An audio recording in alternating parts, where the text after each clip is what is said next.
When playing Nintendo's biggest games, it's pretty easy to tell the heroes apart from the villains. The good guys are usually squeaky clean and do nothing wrong, or at least nothing that outright hurts anyone. But that isn't always necessarily true. Welcome to MojoPlays, and today we're looking at deeds done by Nintendo characters that were anything but heroic. Bear in mind that most of our entries are just for a bit of fun and shouldn't be taken that seriously.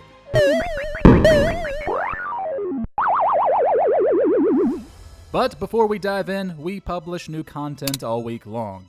So be sure to subscribe and ring the bell to get notified about our latest videos. Possessing living creatures. Super Mario Odyssey. Yeah, come on.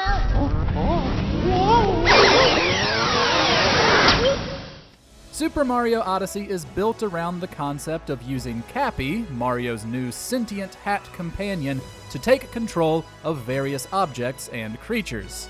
And if the cinematic of his first capture, an adorable little frog, is anything to go on, it's a pretty uncomfortable experience if what you're possessing is a living thing. Say goodbye to free will because your sole purpose now lies at the whims of Mario. Sure, it's mostly designed and presented as a fun mechanic to interact with the levels, but imagine you were just walking along, minding your own business, when suddenly your body is taken over, with no way out of it.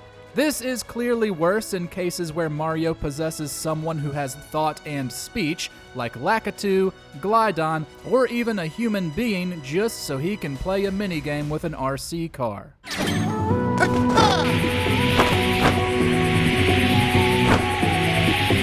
Working for Grizzco, Splatoon 2. Splatoon 2 introduced a new multiplayer mode called Salmon Run, in which the Inklings would complete work for the shady Grizzco Industries. Your task was to defeat salmonids, clearly this game's version of salmon fish, collect their eggs, and earn different rewards based on how well you did. In case you couldn't tell by the radio that CEO Mr. Grizz uses to communicate with you, shaped like a bear with a salmon in its mouth, you are clearly taking unborn salmonid children and feeding them to this guy. We understand the concept of the food chain, and with most mammals extinct in this world, Mr. Grizz has had to get creative. But sacrificing eggs to a hungry bear for money and gear is pretty cold.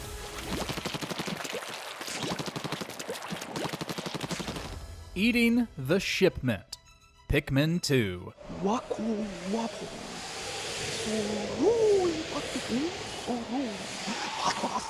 In Pikmin 2, we're introduced to Louie, a hapless hero who plays the role of second playable protagonist to Olimar.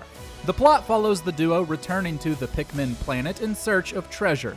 Their company is on the verge of bankruptcy, not helped by the fact that Louie lost a valuable shipment of rare carrots to a ravenous space bunny. Except, this never actually happened.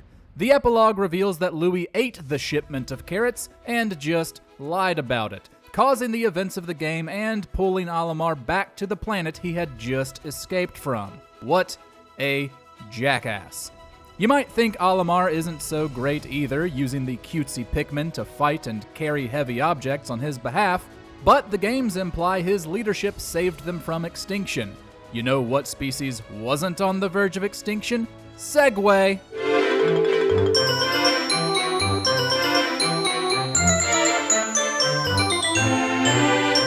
Enslaving an entire species. Pokemon series.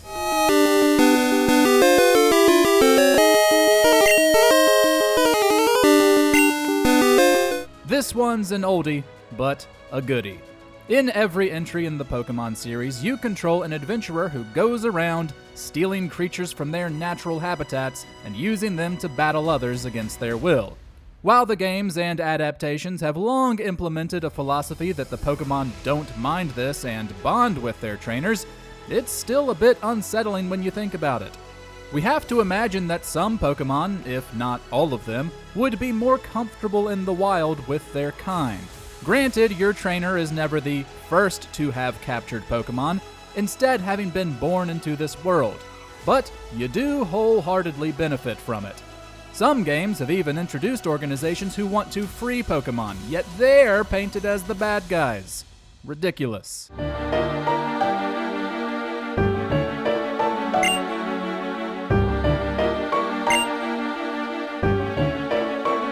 Brutal put-downs. Super Mario 64 DS.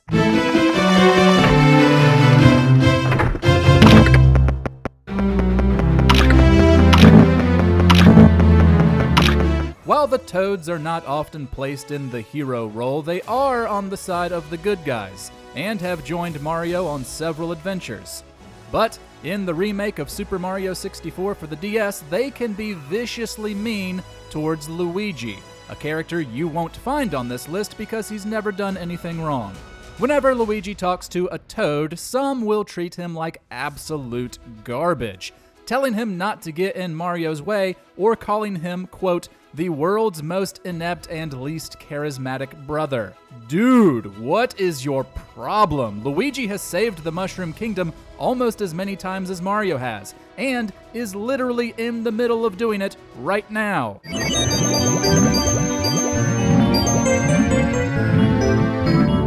Unleashed Nightmares on Dreamland. Kirby's Adventure.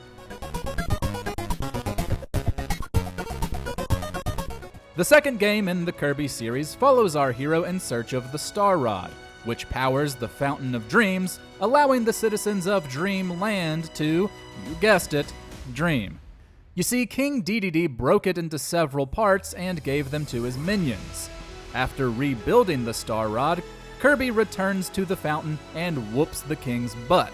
Maybe if Kirby had stopped to ask why King Dedede did this, he would have realized that it was in an effort to stop Nightmare, a powerful entity that had corrupted the fountain, causing actual nightmares for Dreamland's citizens.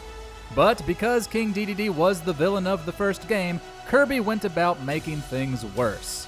Well, at least he put a stop to Nightmare in the end.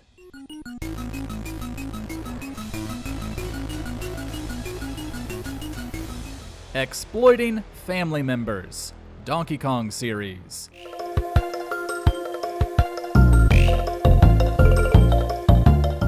Like Toad, Cranky Kong isn't often in the hero role, but since he is also on the side of the good guys and is playable in Tropical Freeze, we're going to include him. Plus, he sucks. Just look at his actions throughout the series. In Donkey Kong Country 2, while DK is kidnapped, he charges Diddy and Dixie just for helpful tips in the world, a service he provided for free in the first game.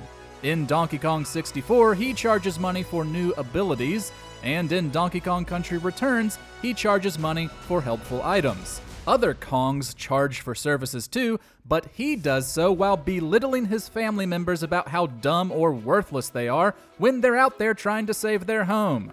Hey Cranky, maybe don't be so stingy and donate an item or two to the cause next time, would ya?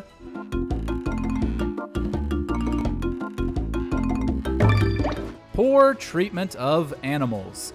Donkey Kong series and Super Mario series.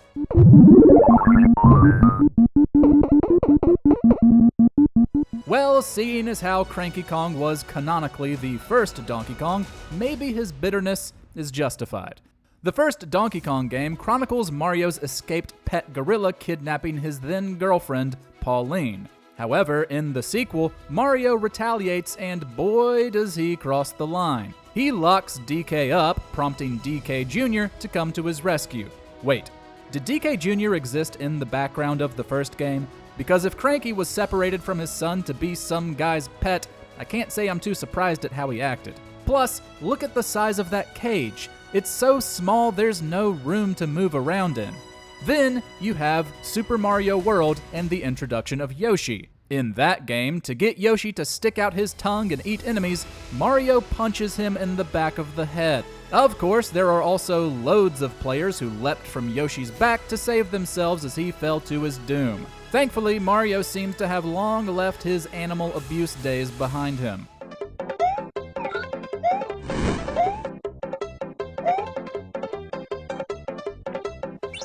Sparing the final Metroid. Metroid 2: Return of Samus.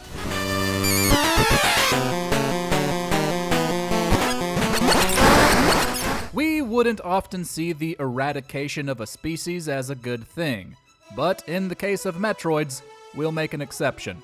These creatures were created to destroy a harmful parasite before growing vicious, turning against their creators, and consuming everything they could. They are pure evil, and they deserve to be wiped from existence. In Metroid 2 and its remake, Return of Samus, the bounty hunter is given that very job, and she does it until she finds an egg that hatches right in front of her. Admittedly, the final Metroid imprints on her, so we're sure completing the task would be very hard to do. But in sparing it, Samus brings about a lot more trouble and death. In Super Metroid, it results in the deaths of multiple Galactic Federation scientists. In Other M, its DNA leads to the recreation of more Metroids, and therefore, even more death. While that same DNA does save her life when she's attacked by an X-parasite in Fusion, it also leads to her being hunted in Dread. So yeah, she should have killed it.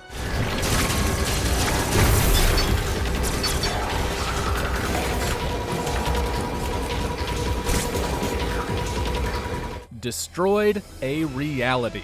The Legend of Zelda: Link's Awakening.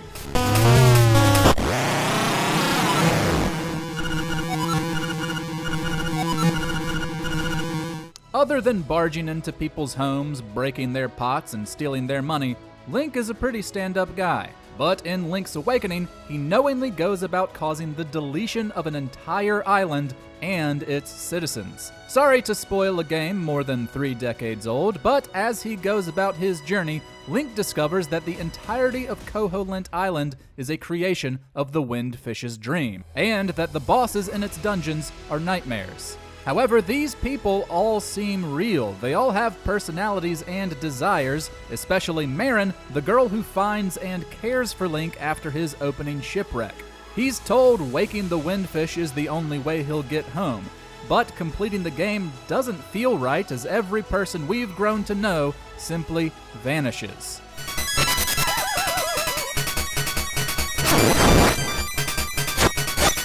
What are some other horrible acts committed by Nintendo heroes? Let us know about them in the comments, and if you haven't already, be sure to subscribe for more great gaming videos every day.